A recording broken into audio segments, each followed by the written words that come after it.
The historian Thiers was equally deceived when he transmitted this pretended discourse of the director La Riviere. Barras is duped by Sieyès is duped by Barras, and both of them are duped by the Bonapartes. The Bonapartes! Napoleon was at that time beneath the walls of that town where his fortune failed him, as he said in laughing once at the Tuileries.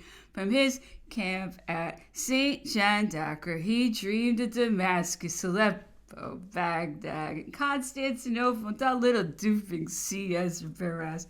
As for the brothers of Napoleon, they must have been gifted with the most miraculous spirit of divination, if they could have thought at that period of the first of those two returns which struck Europe with amazement. Such returns are not to be counseled, are not to be prepared, are not to be plotted. The frigate of Egypt, the brig of the Elbe, the bark of Caesar, are only to be moved by the inspired breath of genius.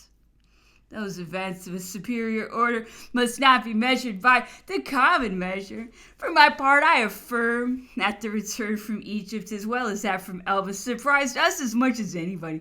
It is puerile to believe and insinuate that I entreated Paris for Napoleon to return from the plains of the East, just at the moment of the catastrophe.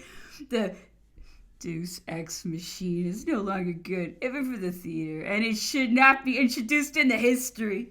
In a revolution, above all, it would be a poor machine to set to work. La Riviere, notwithstanding his theophilanthropy, had too much good sense to believe and say such absurdities.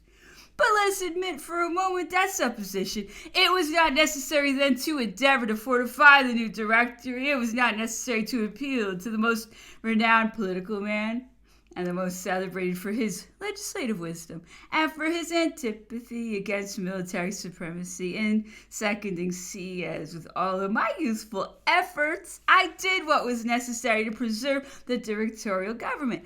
If that administration could have been saved, it would have been by Sieyès and those who were ranged round him. And it might have been saved, yes, if the Council of 500 had possessed as much confidence as the ancients in the wisdom of Sieyès in the month of Thermidor. We should have recalled to life that constitution of the year 3, which since the 18th of Fructidor and the 30th Prairial, and notwithstanding 2 coups d'etat, was nothing more than a corpse.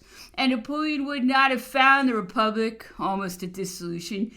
Yes, another Sieyès would have been the Republican legislator of the country, but where was his strength? Where was his cunning? And without cunning, without the sword, how could he govern?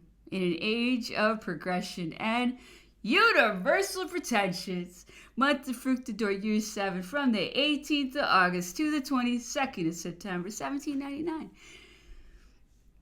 1. The powers. The probability of a rupture among our enemies appeared to shine upon our horizon. The Russians manifested the intention of recalling the King of Sardinia to his provinces of Piedmont, and that project was repulsed by Austria, who aimed at planting their standards in the Piedmontese towns instead of raising the colors of the House of Savoy.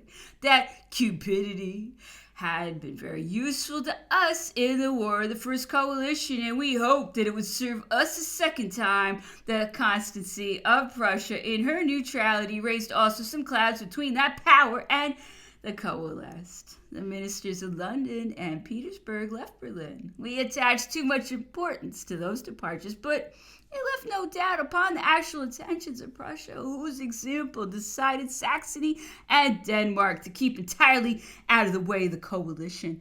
Our terrible enemy Pitt, become more powerful than ever, was no longer satisfied with scattering floods of gold over the continent. He prepared for several months a powerful armament. Ireland, Holland, Egypt, Italy thought themselves menaced. The storm fell at length upon the coast of Holland. 10,000 English, commanded by the General Abercrombie, bathed with their blood the downs of the Helder. The resistance of the General Dandel was sharp but useless. The Duke of York, followed by a second expedition, went to place himself at the head of the army. And Brute, who commanded the French and the Batavians, surrounded the invaders with his formidable columns.